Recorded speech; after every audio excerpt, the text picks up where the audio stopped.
ఇంట్లో కూర్చుని ఇంగ్లీష్ నేర్చుకోవాలనుకుంటున్నారా? అయితే వెంటనే మా స్పోకెన్ ఇంగ్లీష్ క్లాసెస్కి కాల్ చేయండి. హలో అండి, వెల్కమ్ టు సుమన్ టీవీ. నేను మీ దుర్గా ప్రసాద్. లాస్ట్ వీడియోలో మనం ఆప్షన్స్ గురించి, బేసిక్ ఆప్షన్స్ గురించి మాట్లాడుకున్నాం కదా. అంటే ఆప్షన్ బయర్స్కి ఎట్లా ఏముంటాయి, హర్డిల్స్ ఏముంటాయి, అలాగే ఆప్షన్ సెల్లర్స్కి ఏమి హర్డిల్స్ ఉంటాయి, దాన్ని ఓవర్కమ్ చేయాలంటే స్ట్రాటజీస్ని మనం ఎలా ఎఫెక్టివ్గా యూజ్ చేయాలో లాస్ట్ వీడియోలో మాట్లాడుకున్నాం కదా. ఇప్పుడు స్టెప్ బై స్టెప్ మనం స్ట్రాటజీస్ గురించి నేర్చుకుందాము. ఫస్ట్ మనం స్ట్రాటజీస్ నేర్చుకుందాము, కొంచెం ఈజీ. తర్వాత మనం నెక్స్ట్ స్ట్రాటజీస్ ఉంటాయి కదా, కాలరు అలాగే క్యాలెండరు, ఇవన్నీ ఎఫెక్టివ్ స్ట్రాటజీస్. రిస్క్ అనేది చాలా తక్కువ ఉంటుంది, మనం దీని మీద కౌంట్ అవ్వచ్చు. ఓకే, ఫస్ట్ స్ట్రాటజీ గురించి మాట్లాడితే చాలా వరకు బేసిక్స్ ఆప్షన్ రైటింగ్ వచ్చేవాళ్ళు ఫస్ట్ స్టార్ట్ చేసేది స్ట్రాటజీతో స్టార్ట్ చేస్తారు. కాకపోతే మొన్నటి వరకు ఏంటంటే బ్యాంక్ నిఫ్టీ వీక్లీ ఆప్షన్స్ ఉన్నప్పుడు ఇంట్రాడే స్ట్రాటజీస్ చేసేవారు. అంటే కాల్ పుట్టు మార్నింగ్ అమ్మేస్తారు, కాల్కి పుట్కి స్టాప్ లాస్ పెడతారు. ఒక స్టాప్ లాస్ హిట్ అయినా వేరే దాంట్లో ప్రాఫిట్ వస్తుంది కాబట్టి దాదాపుగా మీకు సర్వైవ్ అయ్యేవారు. కానీ ఇప్పుడు ఏంటంటే ఇంజెక్షన్స్ పెరిగిపోయినాయి కదా, అంటే స్టీప్ అప్ అండ్ డౌన్ అయ్యే తర్వాత ఈ స్ట్రాటజీస్ కూడా, ఇంట్రాడే స్ట్రాటజీస్ కూడా వర్కౌట్ అవ్వట్లేదు. అంటే ఏ స్ట్రాటజీ అయినా సరే మార్కెట్ అనేది డైనమిక్, మార్కెట్తో పాటు మనం కొంత చేంజ్ చేసుకోవాలి. నేను కరెక్ట్గా ఇలా పెట్టుకుని కూర్చుంటాను అంటే కుదరదు కదా. కాబట్టి మార్కెట్తో పాటు మనం కొంచెం స్లైడ్ చేంజెస్ చేసుకోవాలి. ఇప్పుడు స్ట్రాటజీస్కి వచ్చే వరకు నేను పూర్తిగా అసలు ఇంట్రాడే స్ట్రాటజీస్ అనేది చేయను. నేను చేసేది పొజిషనల్ స్ట్రాటజీ. ఓకే, లాస్ట్ వీడియోలో మనం మాట్లాడుకున్నాం కదా, ఆప్షన్ బేర్స్ ఎందుకు లాస్ అవుతారు, ప్రీమియం అనేది మెల్ట్ అయిపోతుంది, తొందరగా మెల్ట్ అయిపోతుంది కాబట్టి ఆప్షన్ బేర్స్ లూజ్ అవుతూ ఉంటారు most of the cases. Option cell కూడా మీరు చేస్తే వాళ్ళు లాస్ అవుతున్నారు కదా 80%, వీళ్ళు ఆప్షన్ సెల్లర్స్ 80% ప్రాఫిట్లో ఉంటారు కదా. అంటే 80% కేసెస్లో వీళ్ళు ప్రాబిలిటీ ప్రకారం ప్రాఫిట్లోనే ఉంటారు. కానీ ఎక్స్ట్రీమ్గా మూవ్ అయినప్పుడు చాలా పెయిన్ ఉంటుంది, అంటే 4 సార్లు వచ్చింది ఒకేసారి పోయే ఛాన్స్ ఉంటుంది. కాబట్టి ప్రీమియం రిసీవ్ చేసుకున్నప్పుడు కూడా మనం కొన్ని జాగ్రత్తలు పాటించాలి. ఎప్పుడైనా సరే మనం ప్రీమియం రిసీవ్ చేసుకుంటుంది, ప్రీమియం అనేది కొంచెం ఉందనుకోండి, అంటే మీరు 100 అమ్మారనుకోండి, 200 రూపీస్ రిసీవ్డ్ ప్రీమియం అనుకోండి. సపోజ్ 22,000, ఇప్పుడు 500 ఉంది కదా అరౌండ్ మార్కెట్, 22,500 కాలు పుట్టు అమ్మారు, ఒక 200 అనుకోండి. మనకి ఓవర్ నైట్ కానీ యూఎస్ మార్కెట్స్ విపరీతంగా పెరగడం కానీ విపరీతంగా పడడం కానీ, ప్రజెంట్ ట్యాక్సెస్ ఇష్యూస్ నడుస్తున్నాయి కదా, రెసిప్రోకల్ ట్యాక్సెస్ కానీ, రూపీ బాగా వీక్ అయిపోతుంది, ఇవాళ కూడా 50 పైసా డిప్రిషియేట్ అయ్యింది. అది ఖచ్చితంగా మనని హర్ట్ చేస్తుంది కదా మన ఎకానమీకి. అది నెగటివ్, ఇంపోర్ట్ బేస్డ్ కంట్రీ కాబట్టి కొన్ని సెక్టార్స్ వదిలేస్తాయి. అంటే ఏదో ఒక న్యూస్ మ్యాక్రో కానీ ఏదైనా గవర్నమెంట్ రిలేటెడ్ న్యూస్ కానీ వచ్చినప్పుడు మార్కెట్ ఎఫ్ఐఎస్ నేను 6,000 crores అమ్మేశారు, అట్లాగే ఎప్పుడైనా ఇంకా ఇంటెన్సిఫై అయిందనుకోండి, ఒకేసారి డౌన్ అవ్వచ్చు, లేదా మార్కెట్ పడి ఉంది కాబట్టి షార్ట్ కవరింగ్ జరిగితే విపరీతంగా పెరిగిపోవచ్చు.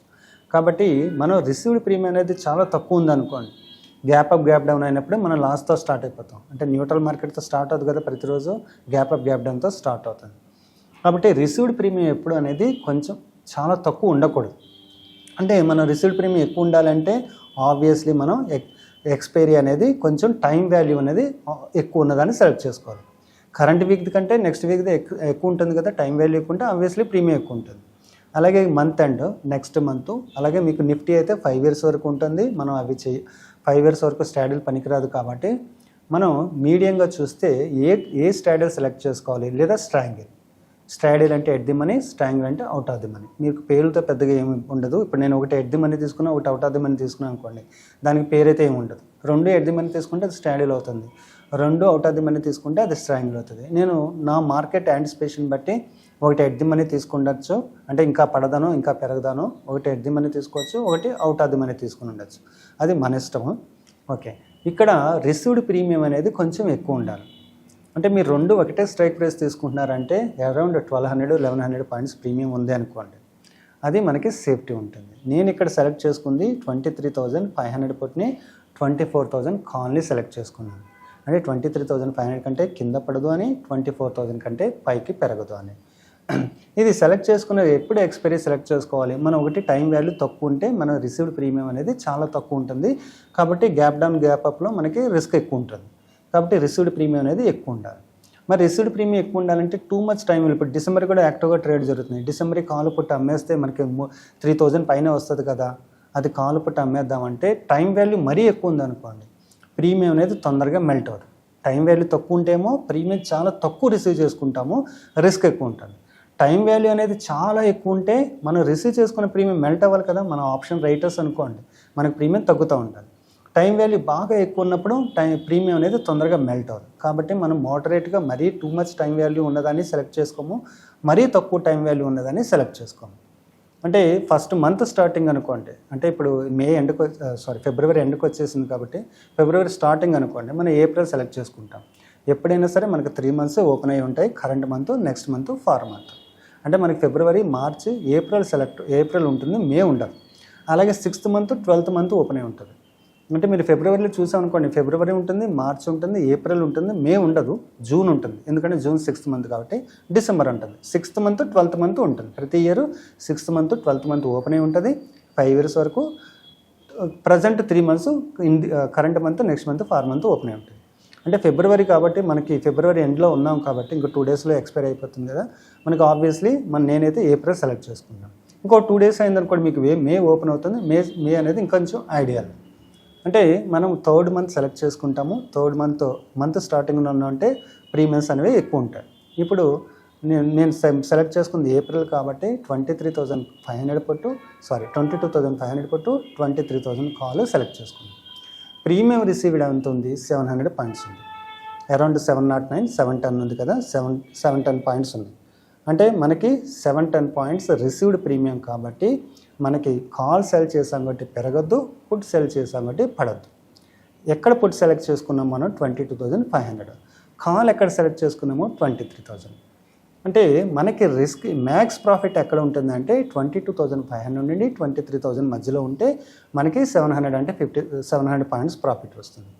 అలాగే లాస్ ఎప్పుడు వస్తుందంటే 22,500 మైనస్ 700, 23,000 ప్లస్ 700. అంటే 21,800 నుండి 23,700 అంటే ఆల్మోస్ట్ మనకి 2,000 పాయింట్ల మధ్యలో నిఫ్టీ ఎక్కడున్నా 1,900 points, 1920 points మధ్యలో నిఫ్టీ ఎక్కడున్నా మనం ప్రాఫిట్లోనే ఉంటాం. అంటే మీరు మంత్ స్టార్టింగ్ అనుకోండి మీకు 900 points వస్తాయి. అంటే మంత్ స్టార్టింగ్ మీరు 3rd month సెలెక్ట్ చేసుకున్నారనుకోండి మీకు 900 points వస్తాయి. అంటే మధ్యలో 500 గ్యాప్ కనుక తీసుకుంటే 500 ప్లస్ 900 మైనస్ 900 అంటే 2,300 points మధ్యలో నిఫ్టీ ఎక్కడున్నా మీరు ఎంతో కొంత ప్రాఫిట్లో ఉంటారు. బెస్ట్ కేస్ ఏంటంటే ఆ మధ్యలో క్లోజ్ అవుతుంది. అంటే ఎప్పుడైనా సరే మార్కెట్ ఒక 100 points పెరగడానికి ఛాన్స్ ఉందా, పడడానికి ఛాన్స్ ఉందా అంటే అది ఏదైనా ఈక్వల్ ఛాన్సెస్ ఉంటాయి. దానికి డేటా పాయింట్స్తో పని లేదు. ఎందుకంటే ఇవాళ ఏదో లోకల్గా పాజిటివ్ ఉన్నాయి అనుకున్నాము, నైట్ అమెరికా మార్కెట్ నెగిటివ్గా రియాక్ట్ అవ్వచ్చు, మన మార్కెట్ పడవచ్చు. అక్కడ యూఎస్లో ఇన్ఫ్లేషన్ డేటాను, జాబ్ డేటాను, ఇంకేదైనా నెగిటివ్ రావచ్చు, ఇంట్రెస్ట్ రిలేటెడ్ డేటాను, లేకపోతే పిఎంఐ డేటా కానీ ఏదైనా నెగిటివ్ వస్తే మన మార్కెట్ నెగిటివ్గా ఓపెన్ అవుతుంది షూర్. లేదా అక్కడ పాజిటివ్ వస్తే మన మార్కెట్ పాజిటివ్గా ఓపెన్ అవుతుంది. అంటే 100 pointsకి 150 points అనేది గ్లోబల్ మార్కెట్స్ బట్టి ఎఫ్ఐఎస్ సెల్లింగ్ బట్టి ఈజీగా మూవ్ అయిపోతూ ఉంటుంది. కాబట్టి మనం పెరుగుతుంది 100 points, పడుతుంది 100 points అనుకుని కరెక్ట్గా అన్నా అది పెద్దగా అది ఫ్లూక్గా అనుకోవచ్చు ఒక రకంగా. అంటే ప్రాబిలిటీ అనేది 50% కదా. అదే మార్కెట్ ఒక 500 points పెరగడానికి ఛాన్స్ ఉందా, 500 points పడడానికి ఛాన్స్ ఉందా అంటే అది గేమ్ ఆఫ్ స్కిల్ అవ్వచ్చు.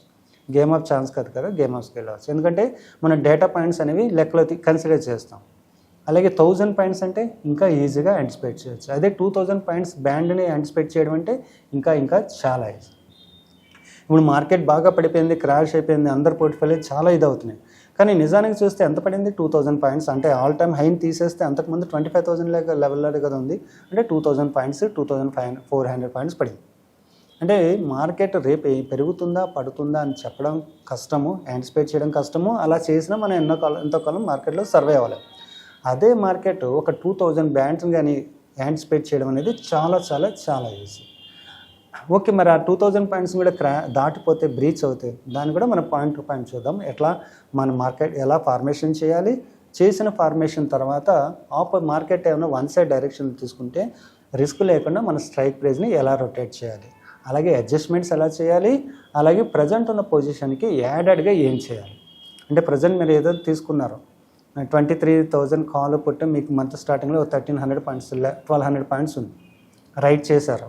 మీ టార్గెట్ ఎంత ఉంటుంది, ఇప్పుడు మార్జిన్ ఎంత ఉంటుంది అంటే ఫస్ట్ 1,50,000 ఉంటుంది. మనం క్వశ్చన్ కూడా ఎక్కువ పెట్టక్కర్లేదు. ఇప్పుడు మీరు క్యాలెండర్ కానీ కాలర్ కానీ మనకు క్వశ్చన్ పెట్టుకోవాలి. ఎందుకంటే దాంట్లో ఒక బై ఉంటుంది, ఒకటి సెల్ ఉంటుంది. మనకి ఒక దాంట్లో ప్రాఫిట్ వస్తే ఒక దాంట్లో లాస్ వచ్చింది. కానీ ఆప్షన్ బై అనే దాన్ని మనకి కన్సిడర్ చేయడు మార్జిన్ కింద. ఆప్షన్ సెల్ అనే దానికి మార్జిన్ అనేది మార్క్ టు మార్క్ ఉంటుంది. కాబట్టి మనం కాలర్లోను క్యాలెండర్లోను కొంత కుషన్ పెట్టుకోవాలి, అంటే ఫ్రీ ఫండ్ పెట్టుకోవాలి. ఈ స్ట్రాంగిల్స్లో పెద్దగా ఫ్రీ ఫండ్ కొంచెం పెట్టుకుంటే సరిపోతుంది. టూ మచ్ ఫ్రీ ఫండ్ అవసరం లేదు. కొంచెం అంటే ఇప్పుడు మీరు ఈ ట్రేడ్కి 1,54,000 మార్జిన్ అవుతుంది. 1,54,000కి కొంచెం అమౌంట్ అడిషనల్గా ఒక 10,000 ఉంటే సరిపోతుంది. ఓకే, ఇన్వెస్ట్మెంట్ అనేది 1,65,000 అనుకుంటే, అంటే మార్జిన్ ప్లస్ ఒక ఫ్రీ ఫండ్ ఒక 10,000 పెట్టుకుంటే 1,65,000 అనుకుంటే, నిఫ్టీ కనుక మనకి 100 పాయింట్స్ మనం తీయగలిగితే, అంటే 100 పాయింట్స్ మెల్ట్ అవుతే 7,500 వస్తుంది. 200 పాయింట్స్ మెల్ట్ అవుతుంటే ఆల్మోస్ట్ 10% రిటర్న్ వస్తుంది. అంటే 200 పాయింట్స్ మెల్ట్ అవ్వడం చాలా కష్టమా, చాలా ఈజీ అంటే చాలా ఈజీగా మెల్ట్ అవుతుంది. కాకపోతే దీంట్లో కొన్ని లిమిటేషన్స్ ఉన్నాయి. ఎట్లా మనం ఫార్మేషన్ ఎలా చేయాలి, ఫస్ట్ ఆఫ్ ఆల్ మనం ఫార్మేషన్స్ ఎలా చేయాలి, అంటే ఫార్మేషన్స్ ఎట్లా మనం ప్రిపేర్ చేసుకోవాలి, 2 మనకి దీంట్లోనే అడ్వాంటేజెస్ ఏంటి, అలాగే మార్కెట్ అయినా డైరెక్షన్గా మూవ్ అవుతున్నప్పుడు మనకున్న అడ్వాంటేజెస్, ఎట్లా స్ట్రైక్ ప్రైజ్ని రొటేట్ చేయాలి, చాలా సింపుల్గా రొటేట్ చేయొచ్చు. అది వర్కౌట్ అవుతుందా లేదా అనేది మనకు క్లియర్గా తెలుస్తూ ఉంటుంది. నెక్స్ట్ వీడియోలో పాయింట్ టు పాయింట్ మనం నేర్చుకుందాం. Thank you.